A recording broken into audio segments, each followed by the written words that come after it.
சில நேரத்துல சில இழப்புக்கு நாம தான் காரணமா இருக்கோம். சில ஆசீர்வாதம் எங்களுக்கு இலகுவாய் கிடைத்ததுனால அதோடைய பெருமதியும் பொக்கிஷமும் நமக்கு தெரியாம போயிடும். அதை நாங்கள் பொருட்படுத்தாத போது, அதை இழக்கும் போது அதோடைய வேதனை இந்த வேதனை காட்டிலும் அதிகமா இருக்கும். அந்த ஆசீர்வாதத்தை அவன் கண்ணீர் விட்டு கதறி கேட்டு என்ன செய்யல, கிடைக்கல. ஏன்? தேவன் கொடுத்த அந்த பொக்கிஷத்தை இழந்தார். மற்றவங்களுடைய பிரச்சனை என்னன்றது என் தேவனுக்கு தெரிந்ததுனாலதான் அவர் வந்த உடனே என்ன சொல்றாரு, நீ அழாதே மகளே மகன் என்று சொல்ல. நிறைய இடங்கள்ல நாங்க தவறு பண்ணி கடவுளை விட்டு தூரம் போனாலும் மறுபடி கத்தரைங்களை கட்டி அணைத்து தேற்றாருன்னா அவருக்கு தெரியும் இந்த பூமியில எப்படி வாழ முடியும் என்றது, எப்படி வாழ்ந்தாருன்றது அவருக்கு தெரியும். அப்படின்னா தகப்பனுடைய இழப்புக்கு பின்னால கண்டிப்பா வேதனைப்பட்டிருப்பார். அந்த வேதனை கண்டிப்பா யாருக்கு தெரிஞ்சிருக்கும்? என் தெய்வத்துக்கு. நம்மை போல அவர் என்ன செய்யப்பட்டாரு? லாசரு வீட்டுக்கு வாராரு. லாசரு மறிச்சு விட்டா 2 பேரும் வந்து காலில் விழுந்து அழுகுறாங்க. இயேசுக்கு நல்லா தெரியும் இன்னும் கொஞ்ச நேரத்தில் லாசரு வெளியில வர போறாரு, நான் கூப்பிட போறேன்னு தெரியும். அங்க தள்ளிப்போ அப்படின்னு அவர் சொல்லவே இல்லை. அவங்களோடு சேர்ந்து அவரும் என்ன செஞ்சாரா, கண்ணீர் விட்டார். முதல் எங்களுடைய உணர்வுகளை அவர் புரிந்து கொள்ளுகிற தேவன். சந்தோஷமான நாளிலையும் மாதத்திலையும் நாங்கள் இணைந்திருக்கிற தேவ பிள்ளைகளாகி நாம இன்றைக்கும் ஆண்டவர் எங்களோடு பேசும்படியாக இவருடைய வார்த்தைக்கு நேராய் நாம கடந்து செல்ல போகிறோம். ஆமென் சொல்ல மாட்டீங்களா? சங்கீத புஸ்தகம் 90ஆம் அதிகாரத்துக்கு நேராய் நம்ம வேதத்தை திருப்பிக் கொள்வோம். சங்கீதம் 90ஆம் அதிகாரத்துக்கு நேராய் நாம திருப்பிக் கொள்வோம். சங்கீதம் 90 14 இருந்து 14, 13 வாசிங்க பார்க்கலாம். 14, 13 வாசிங்க பார்க்கலாம். கர்த்தாவே, திரும்பி வாரும். எதுவரைக்கும் கோபமாய் இருப்பீர்? உமது அடியாருக்காக பரிதபியும். நாங்கள் எங்கள் வாழ்நாள் எல்லாம் களி கூர்ந்து மகிழும்படி காலையிலே எங்களை உமது கிருபையால் திருப்தியாக்கும். ஆமென். 15 வசனத்தையும் சேர்த்து வாசிங்க. தேவரீர் எங்களை சிறுமைப்படுத்தின நாட்களுக்கும், தேவரீர் எங்களை சிறுமைப்படுத்தின நாட்களுக்கும், நாங்கள் துன்பத்தை கண்ட வருஷங்களுக்கும், நாங்கள் துன்பத்தை கண்ட வருஷங்களுக்கும் சரியாய் எங்களை மகிழ்ச்சியாக்கும், சரியாய் எங்களை மகிழ்ச்சியாக்கும். கண்களை மூடி நாங்கள் ஜெபம் செய்வோம். எல்லாரும் கண்களை மூடி, ஆண்டவர் இன்றைக்கு எங்களோடு பேச வேண்டும். அவருடைய வார்த்தை எங்களோட பேசணும். ஒரு எதிர்பார்ப்போடு நாம இந்த இடத்துல உட்கார்ந்துருப்போம். எல்லாரும் இங்கே சபைக்குள்ள இருக்கிற நீங்க ஆண்டுடைய வார்த்தைக்கு கனத்தை கொடுங்க. ஆண்டுடைய வார்த்தை என்பது வாழ்க்கையில ஜீவனை கொடுக்கும். அது ஏனோ தானண்டு நாம அமர்ந்திருக்காதபடிக்கு கடவுள் நம்மோடு பேசணும். அடியனை மறைத்து ஆண்டவர் பேசணும்.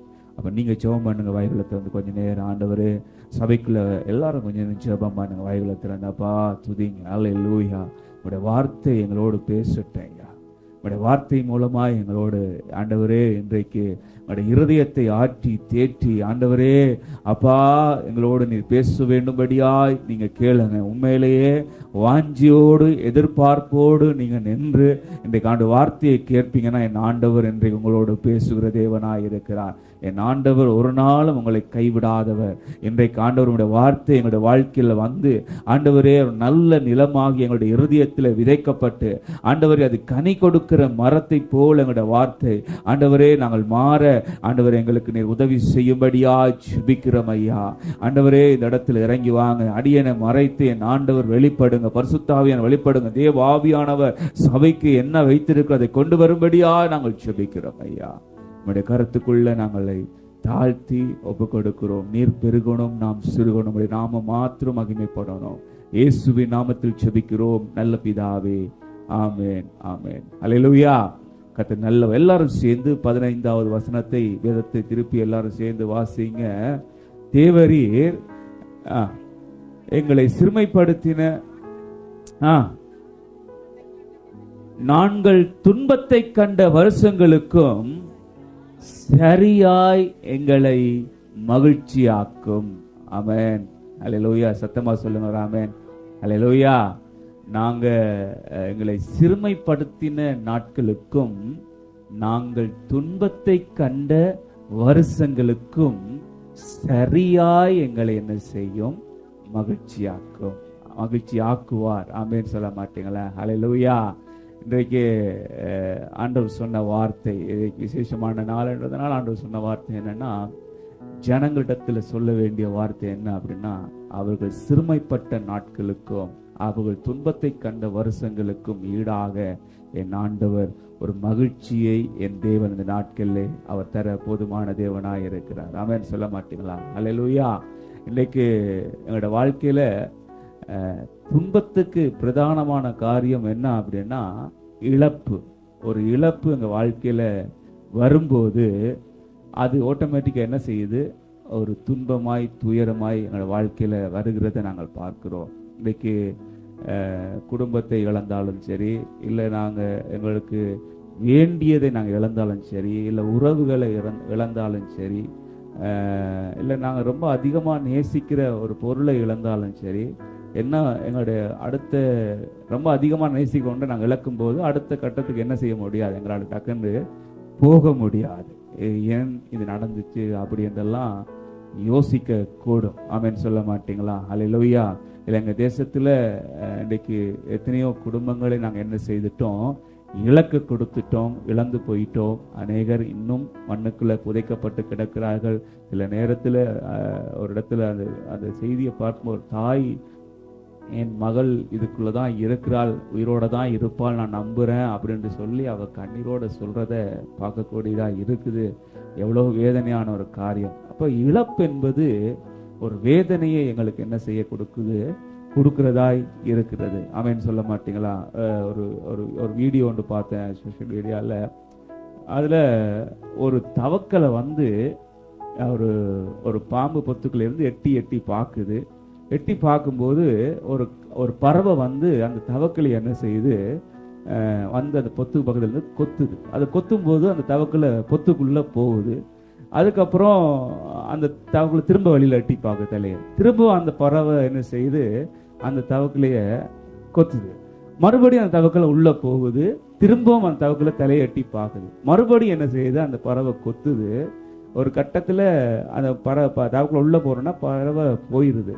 ஒரு கொஞ்ச நேரத்துக்கு அப்புறம் அதை உத்து பார்த்தா ஒரு பாம்பு பாதி உடம்பு வரைக்கும் பிடிச்சு அதை என்ன செய்யுது? வெளியில கொண்டு வர்றத பார்க்குறோம். ஏற்கனவே அந்த தவக்கலைய பாம்பு பிடிச்சு வச்சிருக்குது பின்பக்கத்தால. இதை தெரியாம என்ன செய்யுது? ஒரு பறவை அதை மேலால கொத்திக்கிட்டு இருக்குது. அப்ப அதில் எழுதுறாங்க, ஏற்கனவே ஒரு பெரிய துன்பத்தோடு நாங்கள் நின்று கொண்டு இருக்கிறோம், இதை தாங்க முடியாம இன்னொரு துன்பம் நம்மளோட வாழ்க்கையில் என்ன செய்யுது? வந்து கொண்டிருக்கிறத பார்க்கிறோம்.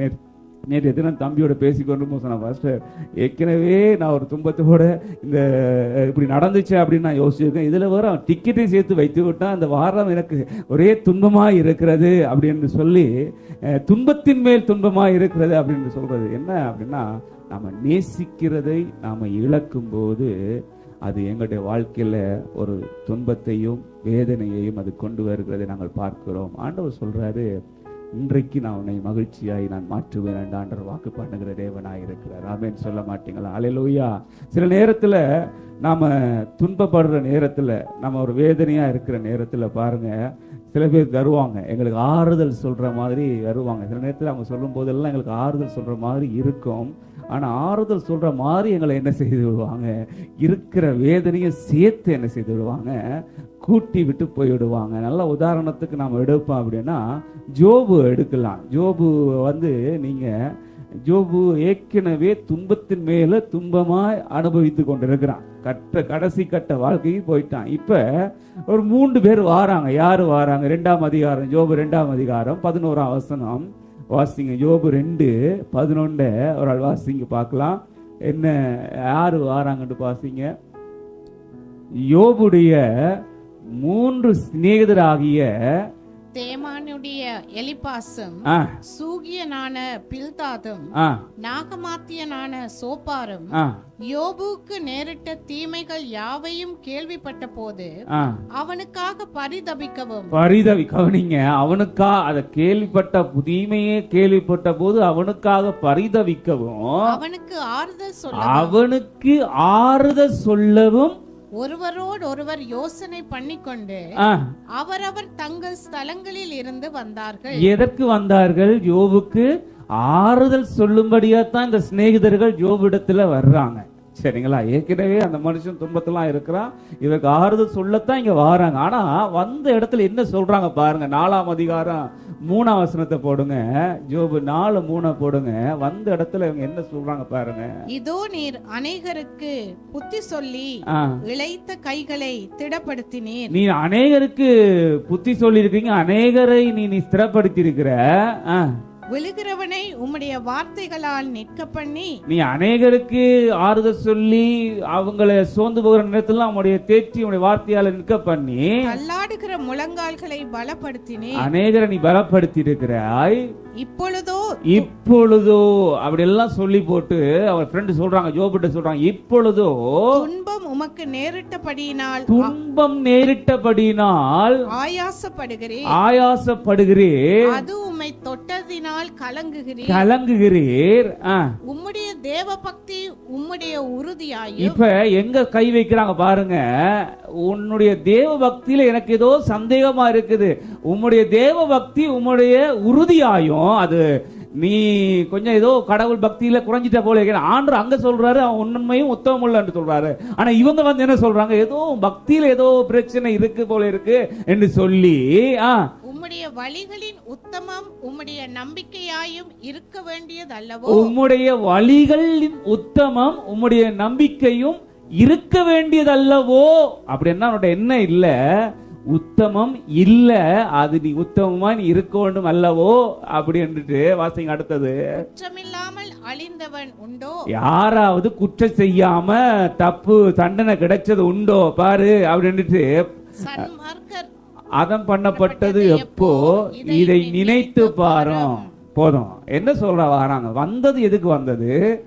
ஆறுதல் சொல்லதான் வந்தவங்க. வந்த இடத்துல உட்கார்ந்து என்ன செஞ்சிட்டு இருக்கிறாங்க, ஒருவேளை நீ இப்படி செஞ்சிருப்பையோ, இல்ல நீ அப்படி செஞ்சிருப்பியோ, நீ கடவுள் பக்தி குறைவா இருந்திருக்குமோ, இல்லாட்டி நீ ஏதோ ஒரு யாரோக்கு அநியாயம் செஞ்சிருக்க போல இருக்கு, அதை கொஞ்சம் யோசிச்சு பாரு, சும்மா யாராவது தண்டிப்பாங்களோ ஆண்டவர் அப்படின்றதை என்ன செய்யறாங்க, இருக்கிற வேதனைகளையும் இவங்க என்ன செய்யறாங்க, வேதனைகளை கூட்டுகிறத நாங்க பார்க்கிறோம். ஆமென் சொல்ல மாட்டீங்களா? அல்லேலூயா. இன்னைக்கு நிறைய பேருடைய வாழ்க்கை இப்படிதான் இருக்குது. ஏன்னா ஆறுதல் சொல்ல வாரன்னு சொல்லிட்டு இருக்கிற வேதனை என்ன செய்வாங்க, ஏற்கனவே நெருப்பெஞ்சு வெறிஞ்சுக்கிட்டு இருக்கு, அதுல என்ன செய்யறாங்க, பெட்ரோலையோ என்னத்தையும் ஊத்துறாங்க அப்படின்னு சொல்ற மாதிரி இன்னைக்கு அநேகருடைய வாழ்க்கையில நாம என்ன செய்யறோம், வேதனைகள் இன்னைக்கு நம்முடைய வாழ்க்கையில அப்படித்தான் நடக்குது. நமக்கு ஆறுதல் சொல்ற மாதிரி தான் வருவாங்க, வந்து ஏதோ ஒரு வழியில என்ன செய்வாங்க, நமக்கு வேதனையை கூட்டி விட்டு போவாங்க. ஆமென் சொல்ல மாட்டீங்களா? அல்லேலூயா. ஆனா என் தேவன் என்ன சொல்றாரு அப்படின்னா, சங்கீதம் 90:15 நான் நீ சிறுமைப்பட்ட நாட்களுக்கும் நீ துன்பத்தை கண்ட வருஷத்துக்கும் ஈடாக நான் உன்னை என்ன செய்ய போகிறேன், மகிழ்ச்சியாய் நான் மாற்ற போகிறேன். மனுஷன் வேதனையை கூட்டுவான், வேதனையோடு வேதனையை கூட்டுவான். தேவன் துன்பத்தை என்ன செய்கிறவர், மகிழ்ச்சியாய் மாற்றுகிற தேவன். அதுதான் தேவனுக்கும் மனுஷனுக்கும் உள்ள வித்தியாசம். ஆமென் சொல்ல மாட்டீங்களா? அல்லேலூயா. அதனால சில நேரத்துல சில இழப்புக்கு நாம தான் காரணமா இருப்போம். அதுல எந்த மாற்று கருத்துமே இல்லை. அது ஆண்டவர் மேல பழி போட மாட்டோம். ஆண்டவர் இதை நீ செய்யாத, இல்லை இங்க போகாத, இந்த இடம் வேணாம் உனக்கு, இதெல்லாம் ஆண்டவர் சொன்னாலும் நாம என்ன செய்வோம், அதுதான் வேணும், இதுதான் வேணும், இந்த வாழ்க்கை தான் வேணும் அப்படி நாமளே அதை எடுத்து போட்டுட்டு அதனால வர்ற இழப்பின் வேதனையினால கடவுளை பார்த்து, ஏன் ஆண்டவர் என்ன கைவிட்டீங்க, ஆண்டவர் கைவிட்டாரா, ஆண்டவர் முன்னாடியே பல முறை நமக்கு என்ன செஞ்சிருப்பாரு, இது நமக்கு வேணாம் அப்படின்னு சொல்லி எங்களை என்ன செய்கிறவரா இருக்கிறாரு, எங்களை உணர்த்தி நடத்துகிற தேவனா இருக்கு. ஒரு நாள் எங்களுடைய வேதனைக்கு, எங்களுடைய துன்பத்தை, எங்களுடைய இழப்புக்கு யாரு காரணம் கிடையாது, நாம மட்டும்தான் காரணமா இருக்க முடியும். ஆமென் சொல்ல மாட்டீங்களா? சில நேரத்துல சில ஆசீர்வாதத்தை தேவன் எங்களுக்கு இலகுவாய் கொடுப்பார். சில நேரத்தில் அதை சொல்லுவாங்க ஈஸியா கிடைக்கும். சில காரியம், சில ஆசீர்வாதம் எங்களுக்கு இலகுவாய் கிடைத்ததுனால அதோடைய பெருமதியும் பொக்கிஷமும் நமக்கு தெரியாம போய்விடும். ஆமென் சொல்ல மாட்டீங்களா? ஏன் அது கொஞ்சம் சீக்கிரமா கிடைச்சிச்சு, இல்ல இலகுவான முறையில கிடைச்சிச்சு, இல்ல இலவசமா கிடைச்சிச்சு அப்படின்னும் போது அந்த ஆசீர்வாதம் எங்களுடைய பார்வையில சில நேரத்தில் அற்பமாய் போய்விடும். ஒரு கட்டத்தில் அதை நாங்கள் பொருட்படுத்தாத போது, அதை இழக்கும் போது அதோடைய வேதனை இந்த வேதனை காட்டிலும் அதிகமா இருக்கும். அட இவ்வளவு நாள் இவ்வளவு பெரிய பொக்கிஷம் கையில இருந்துச்சு, இதை நான் கண்டுகொள்ளாம போனதுனால இழந்து போயிட்டேன் அப்படின்ற வேதனை இருக்கு பாத்தீங்களா? அதை விட வேதனை வேற எதுவுமே இல்லை. ஏசாவை நீங்க எடுத்துக்கொண்டீங்கன்னா யாக்கோபும் அண்ணன் ஏசா தான், யாக்கோபுடைய அண்ணன் தான் ஏசா. அந்த சிரேஷ்ட புத்திரத்தை பெற்றுக்கொள்றதுக்கு யாக்கோபு தாயின் வயிற்றிலேயே போராடுறான். ஆனா அவனால போராடி அது கிடைக்கல. அது இலகுவா யாருக்கு கிடைச்சது அப்படின்னா அவனுடைய அண்ணனுக்கு தான் அது இலகுவா கிடைச்சது. யாருக்கு? ஏசாக்கு தான் அது கிடைச்சது. ஆனா இந்த ஏசா அந்த அந்த பொக்கிஷத்தை அவன் என்ன செய்யவில்லை, அதை யோசிக்கவில்லை. எவ்வளவு ஒரு பொக்கிஷத்தை கடவுள் எனக்கு கொடுத்திருக்கிறார், என் வாழ்க்கையில் எவ்வளவு ஒரு பொக்கிஷத்தை கடவுள் கொடுத்திருக்கிறாரு, இதை நான் இது எவ்வளவு பேர் ஆசைப்படுறாங்க, ஆனா அதுக்கு மத்தியில் கடவுள் எனக்கு கொடுத்திருக்கிறார். அந்த அந்த ஆசீர்வாதத்தை அவன் யோசிக்காம அற்பமான சாப்பாட்டுக்காக என்ன செய்துட்டான், அதை இழந்து போயிட்டான். இந்த இழப்பு இருக்குல்ல, எந்த இழப்பு? தேவன் நமக்கு கொடுத்த அந்த ஆசீர்வாதத்தின் பொக்கிஷத்தின் இழப்பு இருக்குல்ல, இந்த இழப்பை நீங்க இழந்தீங்க என்று சொன்னா நீங்க திரும்ப பெறுவது மிகவும் கடினமான ஒன்று என்றதை வேதத்தின் அடிப்படையிலிருந்து நான் சொல்றேன். எபிரேயர் புஸ்தகம் 12ஆம் அதிகாரம் என்று நான் நினைக்கிறேன். எபிரேயர் 12 நீங்க திருப்பினீங்கன்னா அதுல என்ன அதிகமா அழகா சொல்லியிருக்கு. வாசிங்க எபிரேயர் 12 16 17 வாசிங்க. எபிரேயர் 12ஆம் அதிகாரம் 16ஆம் வசனம் 17ஆம் வசனத்தை போடுங்க. ஒருவனும் வேசி கள்ளனாகவும் ஒருவேளை போஜனத்துக்காக தன் சிரேஷ்ட புத்திர பாகத்தை விற்று போட்ட ஏசாவை போல சீர்கட்டவனாகவும் இராத படிக்கும் எச்சரிக்கையாய். அந்த சிரேஷ்ட புத்திர பாகத்தை அற்ப காரியத்துக்கா விற்று போட்ட ஏசாவை போல ஒரு சீர்கட்டவனாய் இராதபடிக்கு எச்சரிக்கையா இருங்கள். ஏன் எச்சரிக்கையா இருங்கள்? அடுத்த வசனத்தை வாசிங்க. ஏன் எச்சரிக்கையா இருங்கள்? அப்படித்தான் அந்த கேள்வி கேட்டு அடுத்த வசனத்தை பார்க்கணும். ஏனென்றால் பிற்பாடு அவன் ஆசீர்வாதத்தை சுதந்திரித்துக் கொள்ள விரும்பியும், பாருங்க, பிற்பாடு அந்த ஆசீர்வாதத்தை மறுபடியும் சுதந்திரித்துக் கொள்ள விரும்பியும் ஆகாதவன் என்று தள்ளப்பட்டதை அறிவீர்கள். ஆகாதவன் என்று தள்ளப்பட்டதை அறிவீர்கள். கூட என்ன சொல்ற பாருங்க, அவன் கண்ணீர் விட்டு கவலையோட தேடியும் மனமாறுதலை காணாம. ஆமென் சொல்லுங்களேன். ஒரு ஆமென் சத்தமா சொல்லுங்களேன். அல்லேலூயா. அந்த ஆசீர்வாதத்தை அவன் கண்ணீர் விட்டு கதறி கேட்டு என்ன செய்யல, கிடைக்கல. ஏன்? தேவன் கொடுத்த அந்த பொக்கிஷத்தை இழந்து போயிட்டான். இல்லையா? நான் சொல்றது எத்தனை பேருக்கு புரியும்? நேரத்துல நமக்கு ஆண்டவர் கொடுத்துருக்கிறது கொஞ்சம் இலகுவா கிடைச்சிருக்கு. அது குடும்பமா இருந்தாலும் சரி, கணவனா இருந்தாலும் சரி, மனைவியா இருந்தாலும் சரி, பிள்ளைகளா இருந்தாலும் சரி, நமக்கு கொடுக்கப்பட்ட சில உறவுகளா இருந்தாலும் சரி, சபையா இருந்தாலும் சரி, நாம் என்ன செஞ்சிடக்கூடாது? ஏன்னா அதோடைய பெருமதி இப்ப நமக்கு தெரியாம இருக்கலாம். இழந்த பிறகு அப்படிப்பட்ட ஒரு பொக்கிஷத்தை மறுபடியும் பெற்றுக் கொள்வது என்பது ஏசாக்கு நடந்தது போல அவன் அந்த ஆசீர்வாதத்தை சுதந்திரித்துக் கொள்ள விரும்பியும் ஆகாதவன் என்று தள்ளப்பட்டதை ஆமென் சொல்ல மாட்டீங்களா? அருமையான தேவ பிள்ளைகள், இழப்பு என்பது வேதனையை தான் கொடுக்கும். அதில் எந்த மாற்று கருத்துமே இல்லை. ஆண்டவர் எங்கிட்ட சபைக்கு சொல்ல போகிற காரியம் வித்தியாசமானதுதான். உங்களுடைய இழப்புக்கு ஈடாக நான் கண்ணீரை, உங்களுடைய கண்ணீருக்கு ஈடாக, உங்களுடைய இழப்புக்கு ஈடாக நான் சந்தோஷத்தையும் மகிழ்ச்சியை நான் சபைக்கு நான் தரப்போகிறேன். அதில் எந்த மாற்று கருத்துமே இல்லை. அது நிச்சயமாய் ஆண்டவர் செய்வார். ஏசாவை ஆண்டவர் கைவிட இல்லை. ஆசீர்வாதத்தை இழந்து போயிட்டு உண்மைதான், ஆனால் ஆண்டவர் கைவிட இல்லை. நிறைய இடத்துல ஏசாவை நீங்கள் படித்து பார்த்தீங்கன்னா நிறைய இடத்துல ஆண்டவர் ஏசாவுக்கு உதவி செய்கிறார். கண்டிப்பாக உதவி செய்வார்.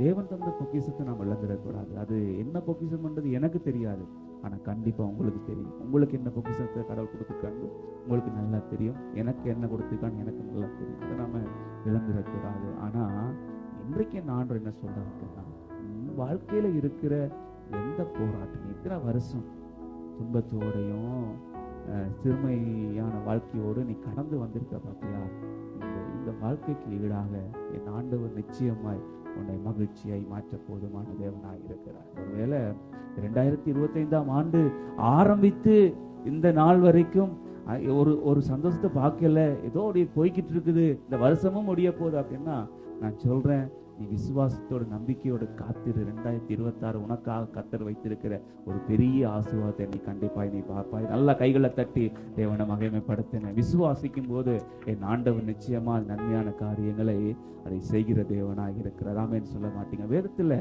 ஒரு இடத்துல ஒரு சகோதரியை சிறுமைப்பட்டு துன்பத்தை கண்ட ஒரு அநேக வருஷமா துன்பத்தை கண்ட ஒரு சகோதரியை வேதத்திலிருந்து பார்க்கும்போது தேவன் அவருக்கு என்ன செய்கிறார்? திருப்புங்க லூக்கா சுவிசேஷம் 7ஆம் அதிகாரம் 13வது வசனத்துக்கு நேரா திருப்புங்க. லூக்கா 7:12 திருப்பு வாசனம் பார்க்கலாம். அவர் ஊரின் வாசலுக்கு 11 வாசிங்க. மறுநாளிலே அவர் நயீம் என்னும் ஊருக்கு போனார். மறுநாளிலே அவர் நாயின் என்னும் ஊருக்கு போனார். அவருடைய சீடர் அநேகரும் திரளான ஜனங்களும் அவருடனே கூட போனார்கள். அவர் ஊரின் வாசலுக்கு சமீபித்த போது மரித்து போன ஒருவனை அடக்கம் பண்ணும்படி கொண்டு வந்தார்கள். அவன் தன் தாய்க்கு ஒரே மகனாய் இருந்தான். அவளோ கைப்பெண்ணாய் இருந்தாள். ஆமென் சொல்ல மாட்டேன். ஆண்டவர் ஒரு ஊருக்கு போறாரு. போகும்போது போற வழியில ஒரு பெரிய சம்பவம் நடக்குது.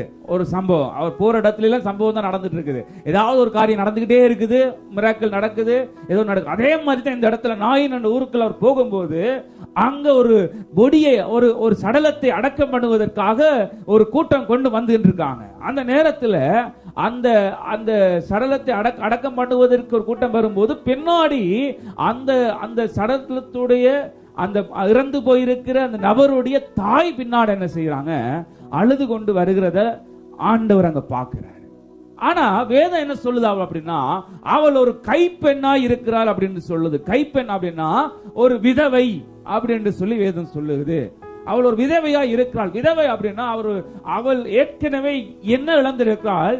தன் கணவனை என்ன செய்திருக்கிறாள்? அவள் இழந்திருக்கிறாள். ஒரு கணவனை இழந்து இந்த சமுதாயத்தில் வாழ்வது என்பது ஒரு பெரிய சவாலான காரியம். அப்படிப்பட்ட ஒரு சமுதாயம் அங்க பார்க்கும்போது ஆண்டவரே சொல்லுகிறார். என்ன சொல்றாரு? நீங்க எல்லாம் விதவைகள், வீட்டை கொள்ளையடிக்கிற ஆக்கள் என்று சொல்லி யார சொல்றாரு? பரிசேயர், அதனால இருக்கிறவங்க எல்லாம் சொல்றாங்க. அந்த அளவுக்கு விதவைகள் விட்டு வைக்க மாட்டாங்க. அப்படி ஒரு பொல்லாத சமுதாயத்தில் வாழுகிற ஒரு காலகட்டம் தான் அந்த காலகட்டம். இந்த காலகட்டம் அப்படித்தான். ஒரு சமுதாயத்தில் ஒரு ஆணை இழந்து என்ன செய்ய முடியாது? வாழ்றது என்பது ரொம்ப கடினமான ஒன்று. வாழ முடியாது இல்லை என்பது கடினமான ஒன்று. ஆனா ஏற்கனவே அந்த மகள், அந்த சகோதரி ஒரு வேதனையான வாழ்க்கையை தான் அவள் வாழ்ந்து கொண்டிருக்கிறாள். என்ன வாழ்ந்து கொண்டிருக்கிறாள்? தன் கணவனை இழந்து ஒரு விதவை வாழ்க்கையை அவள் என்ன செய்து கொண்டிருக்கிறாள்? வாழ்ந்து கொண்டிருக்கிறாள். நிச்சயமாய் நாளுக்கு நாள் என்ன செய்திருப்பாள்? சமுதாயத்தில் அவள் பிரச்சனையை சந்தித்திருப்பாள். வேதனையோட தான் அவள் வாழ்ந்திருப்பாள். ஆனா அவளுக்கு இருந்த ஒரே ஒரு நம்பிக்கை, ஒரே ஒரு சந்தோஷம் என்ன தெரியுமா? அவளுடைய பிள்ளை. அந்த பிள்ளை தான் அவளுடைய சந்தோஷம். சொல்லுவாங்கல்ல, நான் வாழ்றதே என் பிள்ளைக்காக தான் வாழ்றேன், எல்லாமே வாழ்க்கையில போயிடுச்சு, ஒண்ணுமே என்கிட்ட இல்ல, இப்ப இருக்கிற பிள்ளை மட்டும் தான், பிள்ளைக்காக தான் நான் வாழ்றேன். அவளும் கண்டிப்பா அப்படி ஒரு தீர்மானம் எடுத்து தான் வாழ்ந்திருக்க வேண்டும். தன் பிள்ளைக்காக, கணவனை இழந்த பிறகு அந்த பிள்ளைக்காகத்தான் அவள் என்ன செய்திருக்க வேண்டும்? அவள் வாழ்ந்திருக்க வேண்டும். ஏற்கனவே இந்த சமுதாயம் அவளை கண்டிப்பா என்ன செய்திருப்பாங்க? சிறுமைப்படுத்தி இருப்பாங்க, ஒடுக்கி இருப்பாங்க. பல நிகழ்வுகளுக்கு போகும்போது அவளை தள்ளி வைத்திருப்பாங்க. நீ விதவை என்று சொல்லி ஒதுக்கி வைத்திருப்பாங்க. எவ்வளவெல்லாம் சொல்ல முடியும் அதெல்லாம் செய்திருப்பாங்க. அந்த நாட்கள் சும்மா கிடையாது. அந்த நாட்கள் பொல்லாத நிறைந்த நாட்கள், சும்மாவே வார்த்தையை விடுகிற நாட்கள். அப்படிப்பட்ட நாட்கள் கண்டிப்பா இந்த சகோதரி வேதனை அனுபவித்திருந்திருப்பாள், சிறுமைப்பட்டு தான் இருந்திருப்பாள். துன்பத்தை கண்ட நாட்களுக்கும் சிறுமைப்பட்ட நாட்களுக்கும் துன்பத்தை கண்ட வருஷத்துக்கு மகிழ்ச்சியாக்குற தேவன் இவருடைய வாழ்க்கையில தேவன் வந்து வருகிறதை நாங்கள் பார்க்கிறோம். ஆமென் சொல்ல மாட்டேங்க. அவள்கிட்ட இருந்த ஒரு நம்பிக்கை என்ன அறியுமா? அவருடைய பிள்ளை.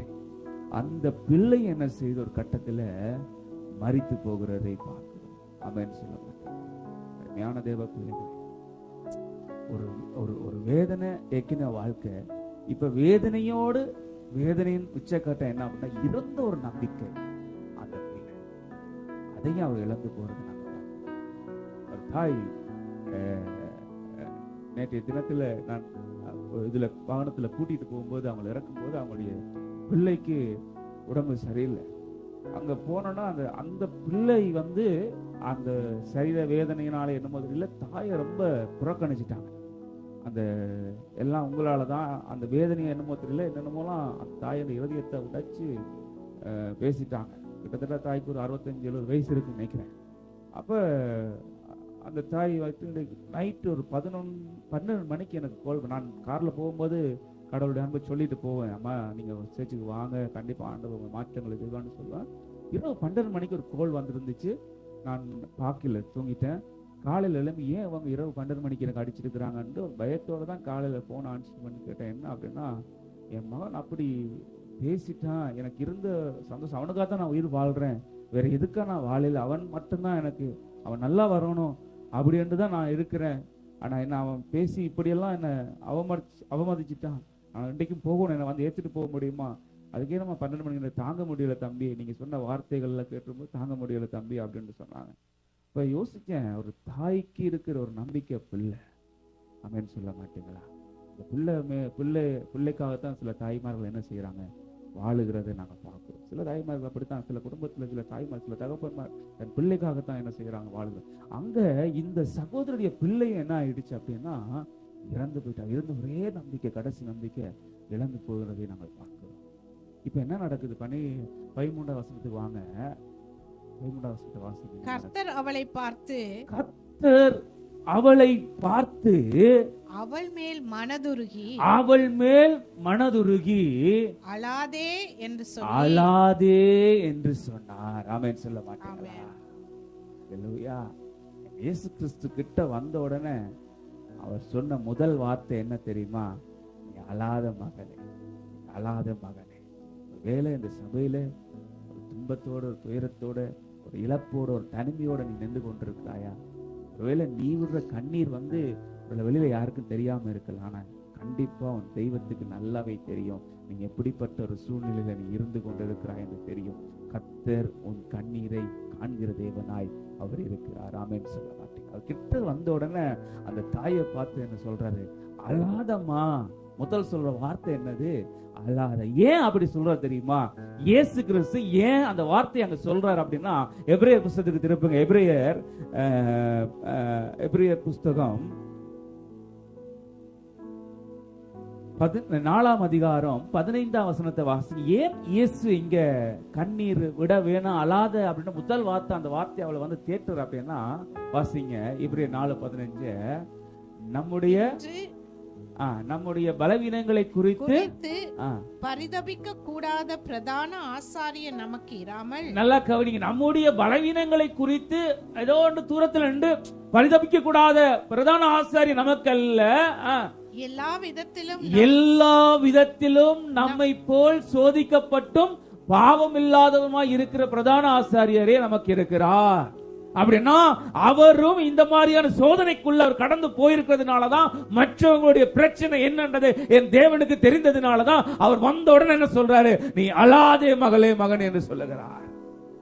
அமேர் சொல்ல, உன் பிரச்சனை, வேதனை என்னன்றது என் தகப்பனுக்கு நல்லா தெரியும். ஏன் அப்படின்னா அவரும் அந்த மாதிரியான சூழ்நிலைக்குள்ள கடந்து போனவர்ன்றதுனாலதான் அவர் இன்றைக்கு எங்களை தேற்றுவதற்காகவும் எங்களை ஆற்றுவதற்காக, என்னுடைய சூழ்நிலையை புரிந்து கொள்வதற்காக அவர் எங்கள் மத்தியில் வந்து நிற்கிறவராக இருக்கிறார். ஏன் தெரியுமா? நிறைய இடங்கள்ல நாங்கள் தவறு பண்ணி கடவுளை விட்டு தூரம் போனாலும் மறுபடி கர்த்தர் எங்களை கட்டி அணைத்து தேற்றாருன்னா அவருக்கு தெரியும் இந்த பூமியில எப்படி வாழ முடியும் என்றது, எப்படி வாழ்ந்தார் என்றது அவருக்கு தெரியும். நம்மை போல அவர் சோதிக்கப்பட்டது, நம்மை போல அவர் பாடுபட்டதுனால, நமக்கு இருக்கிற அந்த அன்பு, ஏக்கம், பாசம் எல்லாம் அவருக்கு இழந்ததுனால அவருக்கு இழப்பு வந்தது. கண்டிப்பா அவருடைய தகப்பன் மரிக்கும் போது அவருக்கு அது இழப்பா தான் இருந்திருக்கும். அப்ப அந்த வேதனை தெரிஞ்சிருக்கும். எங்களுக்கு நேசிக்கிறவர்கள் இழக்கும் போது கண்டிப்பா வேதனை இருந்திருக்கும். இயேசு கிறிஸ்துவுடைய தகப்பன் இறந்த போது அவர் அந்த பொறுப்பெடுத்து செஞ்சார் வேதனை சொல்லுது. அப்படின்னா தகப்பனுடைய இழப்புக்கு பின்னால கண்டிப்பா வேதனைப்பட்டிருப்பார். அந்த வேதனை கண்டிப்பா யாருக்கு தெரிஞ்சிருக்கும்? என் தெய்வத்துக்கு தெரியும். நம்மை போல அவர் என்ன செய்யப்பட்டாரு? சோதிக்கப்பட்டார். ஆமென் சொல்ல மாட்டீங்களா? அல்லேலூயா. ஜாருவின் மகள், அதே லூக்கா 8ஆம் அதிகாரம், நீங்க 8ஆம் அதிகாரத்துல வந்து பாத்தீங்கன்னா அங்க ஜாருவின் மகளை உயிரோடு எழுப்பதுக்கு முன்னாடி என்ன சொல்ற? 52ஆம் வசனத்தை வாசிங்க. லூக்கா 8:52 வாசிங்க. எல்லாரும் அழுது அவளை குறித்து துக்கம் கொண்டாடுகிறதை கண்டு அழாதேயுங்கள். அழாதேயுங்கள். ஆமென் சொல்ல மாட்டீங்க? ஆமென். ஹalleluya. அவர் சொல்ற அங்க கிரியை நடக்க போறதுன்னு நமக்கு நல்லா தெரியும். ஏதோ ஒரு சம்திங் ஆண்டவர் செய்ய போறோம்னு தெரியும். ஆண்டவர் எடுத்த உடனே போய் அப்படின்லாம் இல்லை. முதல் எங்களை தேற்றுகிற தெய்வனாய் இருக்கிறார். அந்த இடத்துல அந்த மகனை உயிரோட எழுப்ப போறான்னு நல்லா தெரியும். ஆண்டவருக்கும் தெரியும், அவருக்கும் தெரியும் நல்லாவே உயிரோட எழுப்ப போறாருன்னு. ஆனா எடுத்தோட போய் அந்த வேலை செய்யல. முதல் அங்க என்ன தேவையோ அதை செய்கிறார். லாசரு வீட்டுக்கு வாராரு. லாசரு மரிச்சு விட்டா. 2 பேரும் வந்து காலில் விழுந்து அழுகுறாங்க. இயேசுக்கு நல்லா தெரியும் இன்னும் கொஞ்ச நேரத்தில் லாசரு வெளியில வர போறாரு, நான் கூப்பிட போறேன்னு தெரியும். அங்க அந்த தள்ளிப்போ அப்படின்னு அவன் சொல்லவே இல்லை. அவங்களோடு சேர்ந்து அவரும் என்ன செஞ்சாரா, கண்ணீர் விட்டார் என்று சொல்லப்பட. என் தெய்வத்தினுடைய அந்த மகத்துவத்தை நம்ம கண்டிப்பா புரிஞ்சு கொள்ளலாம். அதுதான் சொல்றேன். தேவன் அவருக்கு தெரியும் இதெல்லாம் செய்ய போறோம்னு தெரியும். லாசரு வெளியில கொண்டு வரப்போன்னு தெரியும். ஜாரு உயிரோடு எழுப்ப போறோம்னு தெரியும். அதனால எதையும் அவர் அசக்தியா அற்பமாய் எண்ணவே இல்லை. முதல் எங்களுடைய உணர்வுகளை அவர் புரிந்து கொள்ளுகிற தேவனாக இருக்கிறார். உணர்வை புரிந்து கொள்ளுகிற மனுஷன் இன்னைக்கு பூமியில நிறைய இல்லை. மற்றவங்களுடைய உணர்வை அவ்வளவு சீக்கிரமா யாரும் என்ன செய்ய மாட்டாங்க, புரிந்து கொள்ள முடியாது. ரொம்ப கஷ்டம். நம்முடைய உறவாளையும் சரி, ஏன் சில நேரத்துல நம்முடைய உணர்வை நம்ம கூட இருக்கிறவங்களாலே புரிந்து கொள்ள முடியாது. எத்தனை பேர் நம்புறீங்க? கூட இருப்பாங்க, குடும்பமா இருப்பாங்க, கணவனுக்கு கூட சில நேரத்தில் புரிந்து கொள்ள மாட்டாங்க, மனைவி கூட சில நேரத்தில் புரிந்து கொள்ள மாட்டாங்க. என் உணர்வை சரியாய் புரிந்து கொள்ளுகிறோம் நாம இயேசு கிறிஸ்து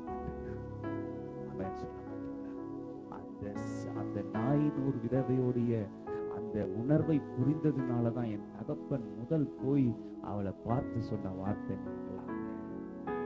எல்லாரும் அவளை ஆறுதல் படுத்திருப்பாங்க, முகத்தின் கண்ணீரை பார்த்து. ஆனா இயேசு எதை பார்த்திருப்பாரு?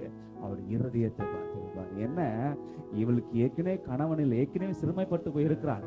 இப்ப துன்பத்தின் மேல துன்பத்தை வைத்திருக்கார். மகனை இழந்து போட இவளுடைய எதிர்காலத்துல இவள் எப்படி வாழ முடியும் அப்படி என்ற அந்த உணர்வு அதை புரிந்ததுனால போய் என் ஆண்டவர் சொல்ற, நீ என்ன செய்ய ஞான சபை மக்கள் இடத்துல நீ ஏதோ ஒரு காரியத்துல ஏங்கி இல்ல இழந்து இல்ல சூழ்ந்து போய் நீ இருக்கிற, இல்ல வெளியில சொல்ல முடியாது, பிஸி வேலை, சில நேரத்தில் நல்ல வேலை, ஒரு வேலை இந்த நாட்டுல வேலையும் இல்லைன்னா அவ்வளவுதான் நம்மளோட கஷ்டம். ஏன்னா அந்த வேலையால தான் சில நேரத்துல சில விஷயங்கள் நம்ம மறந்து போய் வாழ்ந்து கொண்டு இருக்கிறோம். அப்படின்னு சொல்ல மாட்டேன். அதுவும் நமக்கு இல்லைன்னு வச்சுக்கொள்ளுங்களேன்.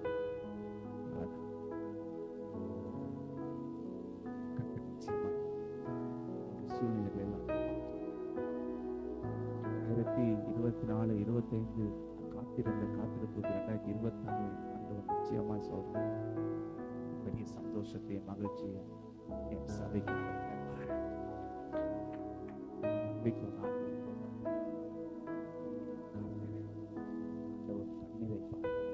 உணர்வுகளை புரிந்து உணர்ச்சி சமயத்துல தெரியாம இருக்கலாம், தெரியாம இருக்கலாம். இயேசு நல்லா தெரியும் எந்த சூழ்நிலை இருக்கிறாய் என்று இயேசு நல்லா தெரியும். உனக்கு நாள சொல்றேன், இயேசு நல்லா தெரியும்.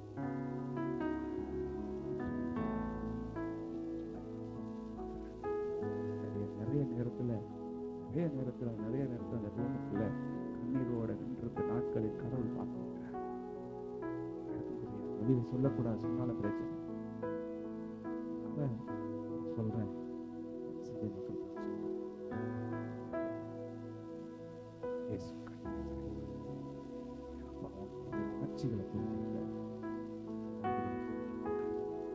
நம்ம போல அவரு சோதிக்கப்பட்டதுனால் நமக்கு என்ன தேவை என்று அவருக்கு நல்லா தெரியும். அவர் கடவுள் என்று தள்ளி இருக்கிறவர் அல்ல.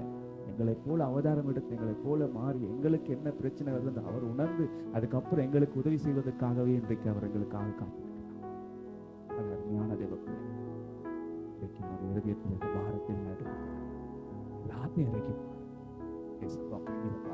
நிறைய பேருடைய கண்கள்ல கண்ணீர் இருக்கிறத நான் பார்க்கிறேன். என் ஆண்டவர் இன்றைக்கு உன் உணர்வுகள் அறிகிறவா, உணர்வுகள் அறிகிறவா சொல்ல மாட்டேன். அல்லேலூயா, அல்லேலூயா, அல்லேலூயா, அல்லேலூயா, அல்லேலூயா. நன்றி அப்பா, நன்றி அப்பா, நன்றி அப்பா. கண்ணீர்களை காண்கிற தேவன் நன்றி அப்பா. எங்களுடைய உணர்வுகளை புரிந்து கொள்கிற தேவன் அப்பா. ஆண்டவரே, எங்களுடைய இழப்புகளை புரிந்து கொள்கிற தேவன் அப்பா. நன்றி அப்பா. ஆண்டவரே, இங்க இருக்கிறவர்களுடைய வெளியில இருக்கிற முகங்கள் அல்ல உண்மையான முகம். அவங்களுடைய இருதயத்தில் ஏதோ ஒரு இழப்பும் கண்ணீர் வேதனை இருக்கிறத நீர் பார்க்கிறீங்கப்பா. சபையை தேற்றுகிறது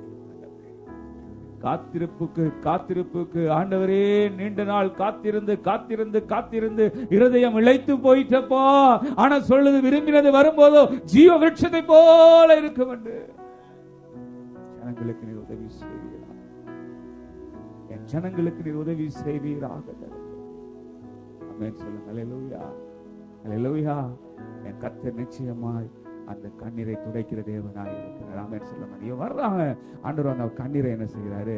மகளே, நீ என்ன செய்யாத, அழாதே என்று சொல்லுகிறார். ஆமென் சொல்ல மாட்டீங்களா? அதுக்கு அடுத்த வசனத்தை வாசிங்க. என்ன சொல்ற? வாசிங்க 14 வாசிங்க. லூக்கா 14 7-14 போடுங்க.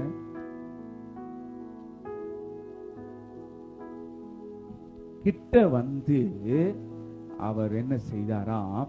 பாடையை தொட்டாராம். போதும், நல்லா கவனிங்க. இவர் முதல் போய் அந்த சகோதரி அவர் தேற்றுகிறாரு, அவளை ஆறுதல் படுத்துறாரு, நீ அழாத என்று சொல்றாரு. இப்ப எங்க வாராரு அப்படின்னா, அந்த பாடை எங்க இருக்குதோ அந்த பாடை கிட்ட யாரு வாராரு? இயேசு வாராரு. அங்க இருக்கிறவர்களுக்கெல்லாம் நல்லா இயேசுவை தெரியும். என்ன தெரியும்? இவர் கண்கள் சுகமாக்குறதையும், ஊமையரை பேச வைக்கிறவர், செவிடரை கேட்க வைக்கிறவர், இப்படி அற்புதங்களை செய்யும். ஆனா வியாதியை சுகமாக்குறவன் எல்லாம் தெரியும். ஆனா இங்க என்ன நடந்துருச்சு? அவன் மறித்து விட்டான், அவ்வளவுதான், முடிஞ்சு போச்சு.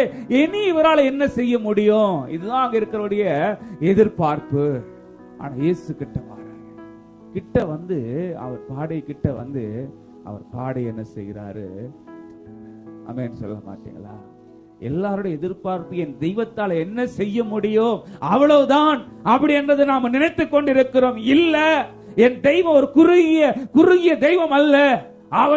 அவர் விஸ்தாரமான, அவர் சர்வ வல்லமை உள்ள தேவன் என்றது வேதம் சொல்வது எல் ஷடாய் என்று சொல்லப்படுகிறது. அவரால் கூடாத காரியம் ஒன்றுமில்லை என்று வேதம் சொல்லுகிறது. எல்லாருடைய எதிர்பார்ப்பு என்ன? இனி இவரால் என்ன செய்ய முடியும்? அதுதானே, அவன் இறந்து போயிட்டானே, ஒருவேளை உயிரோட வியாதியோடு இருந்தா சுகமாக்கி இருக்கலாம், கேள்விப்பட்டிருக்கிறோம். அதான் மரிச்சு போயிட்டானே. என் தேவன் மரித்தவரையும் உயிரோட எழுப்ப முடியும் என்றதை முதல் தடவையாய் ஜூதர்கள் கண்கள் அப்பதான் பார்க்கிறது. ஆமென் சொல்ல மாட்டீங்களா? அல்லேலூயா. என் தெய்வத்தினால கூடாத காரியம் ஒன்றுமே கிடையாது. அதுக்கப்புறம் தான் ஜாருவின் மகள், அதுக்கப்புறம் தான் லாசரு. தெய்வம் அவர் நினைச்சா வாழ்க்கையில நீ நினைக்காத காரியத்தையும் அவர் செய்து முடிக்க நினைக்கிற பாத்தியா? இது நடக்கும், இது நடக்காது அப்படின்னு நினைக்கிற பாத்தியா? கண்டிப்பா சொல்றேன், ஆண்டவரால கூடாத காரியம் சொன்னார். இனிமேல் நீங்கெல்லாம் அவ்வளவுதான் பாஸ்டர், இனிமேல் நீ 10 வருஷத்துக்கு அப்புறம் இந்த நாட்டை விட்டு மாறவே முடியாது, இந்த சட்டமெல்லாம் மாறி போச்சு அப்படின்னா. ஒரு சகோதரி போன் பண்ணி சொன்னா, கேள்விப்பட்டீங்களா சட்டத்தை அப்படின்னா? என்ன சட்டம்? இப்படியெல்லாம் ரிவியூ பண்ணவங்களாம் இப்போதைக்கு விசா கொடுக்க மாட்டேன், இருக்கட்டுக்கும் கொடுக்காம போகட்டுக்கும். ஆனா என் ஆண்டவர் பெரியவன், என் ஒருவனுக்காக தேவன் இந்த தேசத்தின் சட்டத்தையே அவர் மாற்றுகிற தேவன். அவர் சொல்ல மாட்டேன், நான் வேணும் அவருக்குன்றது எனக்கு நல்லா தெரியும். நான் வேணுமென்றா என் தேவன் தேசத்தின் சட்டத்தை மாற்றுவார்ன்றதும் எனக்கு தெரியும். இந்த சட்டத்தை சட்டதாரியால மாற்ற முடியாட்டி என் தேவனால மாற்ற முடியும் தெரியும். அவர் சர்வ வல்லமையுள்ள தேவன் என்பதை நான் ருசி பார்த்ததுனால சொல்றேன். அல்லேலூயா, அல்லேலூயா. இந்தியா தேசத்துல சொன்னா தெரியல, இந்தியா தேசத்துல அந்த என்ன பிடிச்சு உள்ள போட்டாங்க, அவ்வளவுதான், இனிமே இந்த நாட்டை விட்டு நீ போக முடியாதுன்னு அவங்க சொன்னாங்க. இந்த நாடு தான் உனக்கு, இந்தியா தான் கடைசி தஞ்சம் என்று சொன்னாங்க. ஆனா ஒரு ஊழியக்காரர் சொன்னார், இல்ல இல்ல, உனக்காக என் தேவன் சட்டத்தையே மாற்றுவார் அப்படின்னு சொன்னாரு. சொன்ன மாதிரி மோடி 2015ஆம் ஆண்டு 9ஆம் தேதி 12ஆம் மாசம் இருக்கிற எல்லா பெட்டி கேஸையும் முடிங்க அப்படின்னு ஒரு சட்டத்தை கொண்டு வந்தார். எனக்கு இன்னும் அந்த டேட் வரைக்கும் ஞாபகம் இருக்கு. ஏன்னா வாழ்க்கையில மறக்க முடியாத நாள். தேவன் என்ன ஒருவருக்காக தேசத்தின் சட்டத்தையே மாற்றினார், நான் இன்று வரைக்கும் விசுவாசிக்கிறேன். எனக்காக அவன் தேவன் இந்த சட்டத்தை அவர் மாற்றுவார். ஆமென் சொல்ல மாட்டீங்களா? என் தேவனால கூடாத காரியம். தயவு செய்து ஒரு குறுகிய வட்டத்துக்குள்ள தேவனை வைத்து விடாதீர்கள். தேவன் அதை காட்டிலும் பெரியவர். இன்னைக்கு நிறைய பேரு நம்ம தேவனை பார்க்கிற விதம் வித்தியாசம். கிறிஸ்தவர்கள் தான், விசுவாசிகள் தான், ஜெபிக்கிறவர்கள் தான், ஆனா பார்க்கிற விதம் ரொம்ப குறுகிய இல்ல. என் ஆண்டவர் நினைப்பதற்கும் ஜெபிப்பதற்கும் அதிகமாச்சு. கிட்ட வரும்போது அங்க இருக்கிற எல்லாருடைய பார்வை இவர் என்ன செய்ய முடியும். ஆனா ஆண்டவர் கிட்ட வந்து என்ன செய்யறாரு, ஆடையை தொட்டார் என்று சொல்லப்படுகிறது. அதை சுமந்தவர்கள் நின்றார்கள். அப்பொழுது அவர், வாலிபனே எழுந்திரு என்று உனக்கு சொல்லுகிறேன் என்றார். இந்த நேரத்துல ஒரு காரியத்தை பதிவு செய்யறேன். ஆண்டவர் 3 பேரை உயிரோட எழுப்பினார்.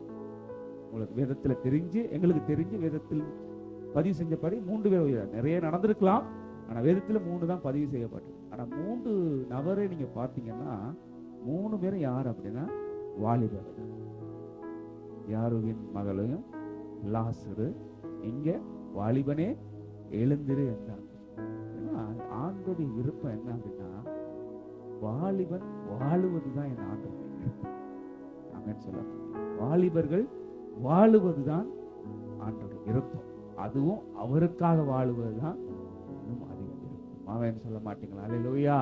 கவனிங்க, நீ எழுந்திரு என்று உனக்கு சொல்லுகிறேன் என்றார். 15ஆம் வசனம் வாசிங்க. மரித்தவன் எழுந்து உட்கார்ந்து பேசத் தொடங்கினான்.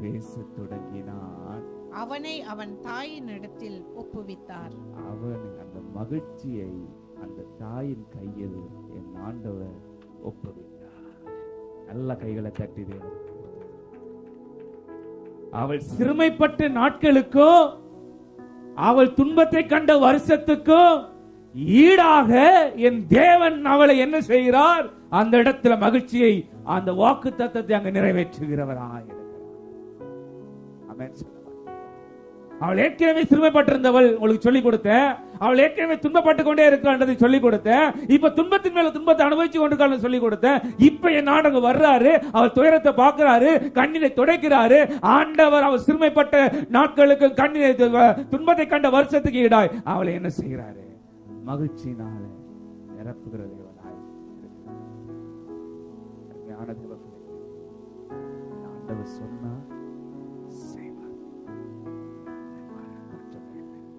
என்ன சொல்ல வரேன், செய்தியோட நோக்கம் என்னன்னா, கண்ணீரை துடைப்பார், எங்களுடைய தேற்றுவாரு, இதெல்லாம் உங்களுக்கு நல்லா தெரியும். அதுல எந்த மாற்று கருத்து இல்லை. என்ன சொல்ல வர செய்தியோட தான் நோக்கம். ஆண்டவரை ஒரு குறுகிய வட்டத்துல வச்சு பார்க்காதீங்க அப்படின்னு சொல்றேன். நிறைய பேர் நாம பார்க்கிற விதம் அதுதான் சொல்றேன். இல்ல, ஆண்டவரால இவ்வளவு மட்டும்தான் முடியும், மற்றெல்லாம் நாங்க தான் முயற்சி எடுத்து செய்யணும், கிரியை செய்யணும், நாம முயற்சி எடுக்கணும். ஆனா எல்லாமே என் ஆண்டவர் தான் செய்வார்னு நம்பிக்கை எனக்கு இருக்கு. குதிரையோ யுத்த நாளுக்கு ஆயத்தப்படும், ஜெயமோ யாரால வரும்?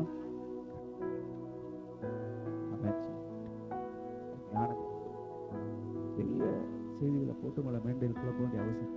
என் ஆண்டவர் யாரு அவர்ன்றதை காமிப்பது அந்த செய்தி. இழந்ததை திரும்ப தருகிற தெய்வம் என் தெய்வம். இதான் செய்தியுடைய தலைப்பு. இழந்ததை அவர் என்ன செய்வாரு, திரும்ப தருவார். நீங்க திரும்பப்பட்ட துன்பத்தை ஆண்டவர் இன்றைக்கு மகிழ்ச்சியை தரப்போகிறார். இந்த நாளில் இருந்து நீங்க விசுவாசிப்பீங்கன்னா அந்த சந்தோஷத்தை நிச்சயமா நீங்க பார்ப்பீங்க. எல்லாரும் தேவ சமூகத்தில் உருவாங்க.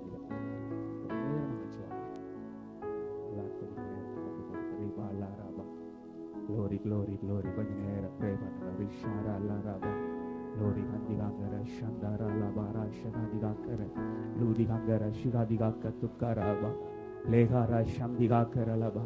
அவையானவரே உம்மை துதிக்கிறோம். எல்லாரும் கொஞ்ச நேரம் தேவனுடைய நாமத்தை நாங்கள் உயர்த்தும்படியாக. ஓ லிஷாரா லாராராராராபா லூதிகாங்கர ஷிகாதிகாக்க துக்கார லபா. ஆண்டவரே, உங்களோட கடவுள் பேசினார் என்று சொன்னார். உங்களுடைய கடவுள் இன்றைக்கு பேசியிருப்பார் என்று சொன்னார். ஓலி சந்தாரலா திகாங்கரலபா. Glory glory. ஆவியானவரே, ஆவியானவரே, உம்மை ஸ்தோத்திரிக்கிறோம், ஸ்தோத்திரிக்கிறோம். லீகாரா திகாங்கரலரபா சந்தரலபா. ஆவியானவரே, உம்முடைய நாமத்தை நாங்கள் உயர்த்துகிறோம், உயர்த்துகிறோம் ஆண்டவரே, உயர்த்துகிறோம் ஐயா. லீகாரா சந்திகாக்கர லோரி கந்திகாங்கர புதிகாக்கர லபரபா. ஆவியானவரே, உமக்கு நன்றி, நன்றி அப்பா, நன்றி அப்பா. ரிஷந்தரலரரரரபா. ஓ ரிஷந்தரலரபா திகாங்கரலபா. ஓ நன்றி, ஓ நன்றி அப்பா, நன்றி அப்பா. லிஷந்தரலரரரபா. லோரி ரிஷரலரரபா லோரி சந்தரா.